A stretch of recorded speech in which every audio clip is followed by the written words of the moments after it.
Hi there, my name is Dr. Austin Maho.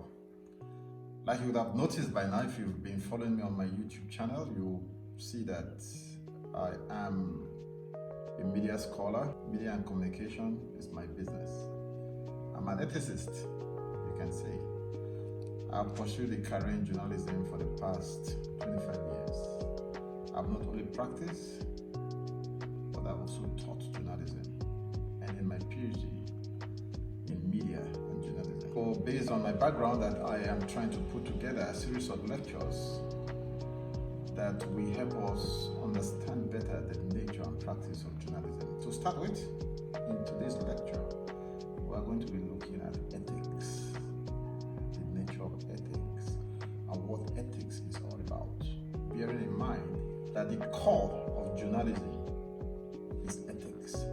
Every journalist is enjoined to practice the profession with ethical consideration. Without ethics, you have no journalism. And this is based on the fact that, look, journalism and journalists is a powerful profession. Journalism is the essence of democracy. Without journalism or without the media, you have no ethics. Without ethics, there can be no journalism. Ethics is at the basis of journalistic practice. So today we are going to be looking at ethics in relation to journalism. The media is an extremely powerful institution. Without the media, there is no freedom. Without freedom, we cannot have democracy. In fact, the media and democracy, they are like Siamese twins. You can't separate one from the other. Or in other words, you can say individual freedom and liberty is a sine qua non to any free society, which democracy is supposed to endure. And when you talk about democracy, the basic element needed in a properly functioning democratic society is freedom of the press. And that is why the media and practitioners in the media are so important in a properly functioning democratic society. And that is why every democratic state around the world grants or recognizes press freedom.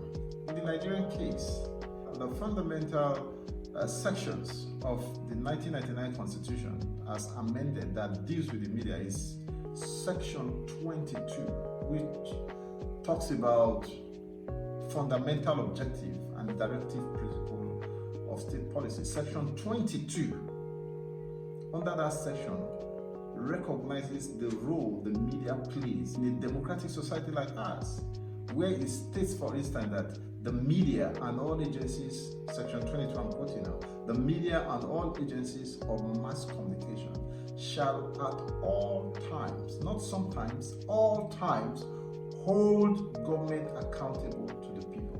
What that means is that the media is the watchdog of society. In fact, that is where the watchdog function of the media comes from. The media watches. The media is the stopgap between the governed and the government. The media serves as a feedback mechanism between government and the people. And from there, we move to Section 39 of our Constitution, the Nigerian Constitution, which grants press freedom and recognizes freedom of expression, individual freedom of expression, and also recognizes the freedom of the means of expressing ourselves freely. Is clearly stated in Section 39 of the Constitution. We're looking at two things. One, individual freedom. As an individual, you are free to express your thoughts and opinion without hindrance. And also the right to own the means by which these freedom of expression can be exercised. And what are the means by which your freedom of expression can be exercised? And that is the media. The media is the primary means of exercising your freedom of expression.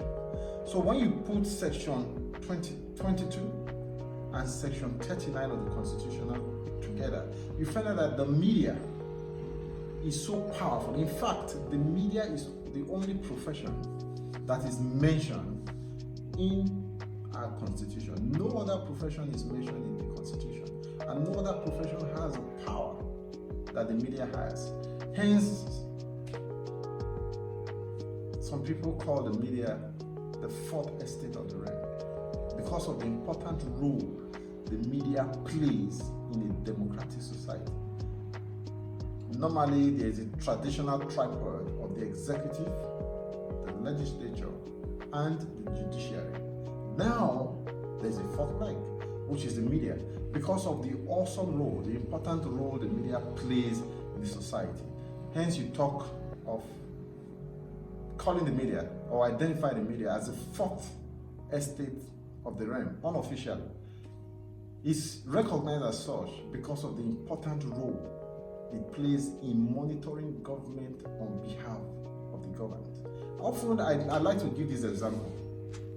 How will you feel like if you wake up in the morning, then you go to your newspaper stand and there's no paper to read, or you turn on your radio, there's no sound coming up, or you switch on your television, you don't hear anything from your television screen?